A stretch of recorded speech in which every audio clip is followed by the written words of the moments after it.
I think, I mean, personally, a huge thanks to people like Adele and everyone else who've taken on the baton of raising awareness for mental health and for Heads Together particularly.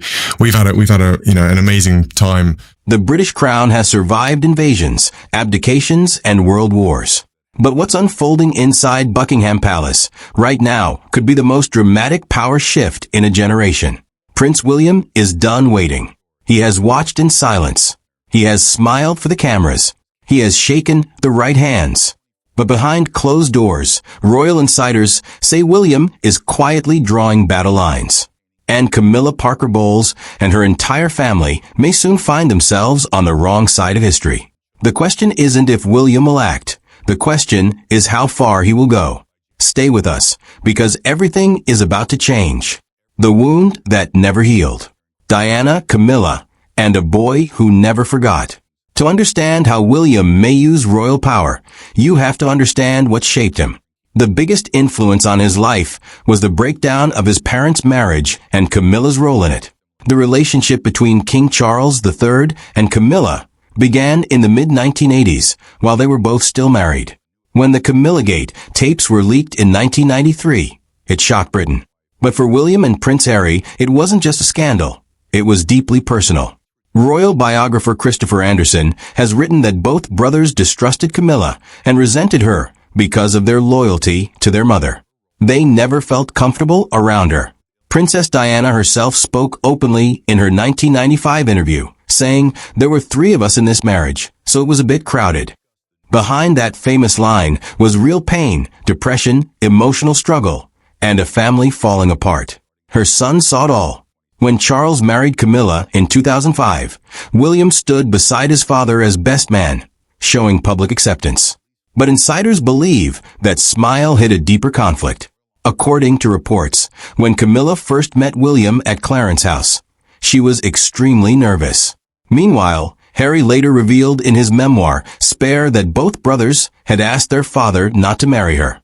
At the time, they saw her as a villain. He even claimed she leaked private conversations to improve her image. William has never confirmed these feelings publicly. He has always remained polite, but politeness is not the same as warmth. As the future king, William's restraint hides more than it reveals. The pain from the past never fully disappeared. And when he becomes king, he will finally have the power to decide what that pain means and what it costs. William's rise. The power shift has already begun. Many people think William is simply waiting for his father's reign to end. That's not true. He's already building power, and King Charles III has been handing it to him step by step. One of the biggest moves came when William and Catherine, Princess of Wales, were granted authority over royal warrants. This isn't symbolic, it's real influence. Royal warrants allow businesses to use the royal seal, a powerful endorsement in British commerce. Previously, only Charles and Camilla held this authority. Now William and Catherine are part of that inner circle. William is also stepping into global leadership roles. He represented the king at international events like COP summits, acting almost as a deputy monarch. Behind the scenes, reports suggest he's planning a modern monarchy, smaller, more efficient, and more relevant. He wants less excess, more purpose. People close to him say he isn't planning a revolution, but a careful evolution. And in that evolution, every royal role will be reviewed. That includes Camilla. What happens to Camilla when Charles is gone? Right now, Camilla is queen consort. She has influence, duties, and a strong public role. But that changes completely when Charles is no longer king. She would become a queen dowager, a title with prestige, but no real power. At that point, everything depends on William. He would decide where she lives, whether she stays at Clarence House or moves to her private home in Wiltshire. He would decide her public role, her appearances, even her involvement in royal life. She could remain visible or quietly step back. Royal experts are clear. The new king calls all the shots. Titles remain, but influence does not. Camilla's family may feel the shift even more. Her children, Tom Parker Bowles and Laura Lopez, have benefited from proximity to the crown, but they are not royals. Under William's vision, that connection may no longer matter. Their invitations, their access, their visibility could slowly fade. It won't be dramatic. No public announcement. Just fewer invitations. Less access. Closed doors. In royal life, being quietly forgotten can be more painful than being publicly removed. William's vision, a slimmer monarchy. William wants a focused royal family, lean, efficient, and relevant. He admires the discipline of Queen Elizabeth II and understands the challenges his father has faced in modernizing the institution. His plan is simple: fewer working royals, clearer roles, and no space for those without purpose. We've already seen this approach with figures like Prince Andrew, whose role has been reduced after controversy. The message is clear: no one is guaranteed a place. The quiet tension beneath the surface. Publicly, William and Camilla remain professional. They appear together, smile, and perform their duties. But insiders suggest the relationship is distant. Some say William tolerates her rather than trusts her. Others claim Camilla feels uneasy around him. There have even been subtle moments, like reported breaches of protocol, that hint at underlying tension. Nothing is confirmed. Nothing is openly discussed. But in the royal world, silence often speaks the loudest. What will King William actually do? There won't be a dramatic fallout. No public exile. No shocking announcement. That's not how the monarchy works. Instead, experts expect something quieter, but just as powerful. Camilla will keep her title, but her role may shrink. Her appearances may reduce. Her influence may fade. For her family, the answer is clearer. Their connection to power depends on her. If her role declines, so does theirs. William has spent his entire life preparing for this moment. He has seen the mistakes, the scandals, the damage. And when his time comes, he will shape the monarchy his way. For Diana's son, this may not be about revenge. It may be about control, about clarity, about building a future that reflects his values. The British monarchy has survived for centuries by adapting. And now, another transformation is coming. The only question is, who will still be standing when it's complete? Catherine, Princess of Wales, has played a crucial emotional role in the Wales family story throughout early 2026. At the same time, Prince William has stepped into major diplomatic responsibilities as the heir to the throne. Kensington Palace confirmed that William visited Saudi Arabia from Monday, February 9th to Wednesday, February 11th. This marked his first official visit to the country. The palace stated that the visit was made at the request of the British government. It also aligned with the UK and Saudi Arabia, celebrating growing ties in trade, energy, and investment, along with nearly a century of diplomatic relations.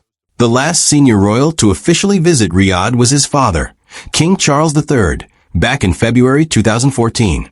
Now, more than a decade later, William is stepping into that same role, representing not just the monarchy, but also British foreign policy. This visit significantly raises William's profile on the global stage. Saudi Arabia is more than just a trading partner. It has a complex relationship with the UK, one that requires careful handling, maturity, and the quiet authority expected from a future king. The fact that the British government specifically requested this visit shows that William is now being actively used in diplomatic affairs. He is no longer just preparing for kingship. He is already part of statecraft. While William was handling international responsibilities, Kate was equally active at home.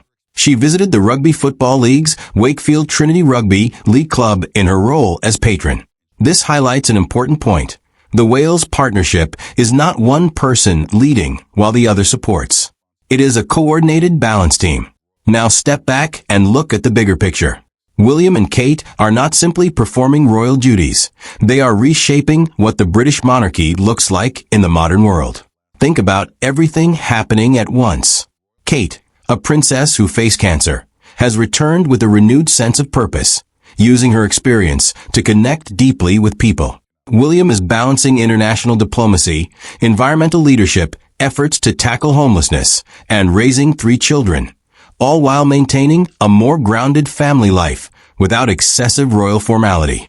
Instead of isolating themselves behind palace walls, they hosted a casual pub gathering for the workers who renovated their home. That one act says a lot about their approach. Less distance, more connection. As heir to the throne, William carries a different kind of pressure. He is not just another royal figure. He represents the future of the monarchy itself. At a time when trust in traditional institutions is declining and global relationships are becoming more fragile, the monarchy must prove its relevance. Every move they've made, the new home, the expansion of royal warrant powers, the BAFTA appearance, NHS visits, the Saudi Arabia trip, and their Best to Bring campaign, is part of a carefully structured plan. Each step is shaping the vision of what a future reign under King William and Queen Catherine could look like. Their Windsor home represents more than comfort. It symbolizes resilience, stability, and a commitment to a healthier, more balanced family life. It reflects their intention to model strength, privacy, and emotional well-being not just for their children, but for the nation watching them. As one insider put it, they're not moving up, they're moving into a more real phase of life. And that's the key takeaway. William and Kate are no longer just future figures waiting in the wings. They have arrived as active leaders. The transition is already happening, quietly, steadily, and with purpose. If 2026 is any indication, the monarchy's next chapter may be more modern, more connected, and more impactful than ever before. In simple terms, their recent actions are not just royal appearances. They are signals of change. From Kate's powerful return to historic new authority to symbolic public moments that stabilize the institution, this couple is redefining the role of the monarchy with every step. If you found this interesting, make sure to subscribe. There's much more to come. And tell me, what part of this transformation surprised you the most?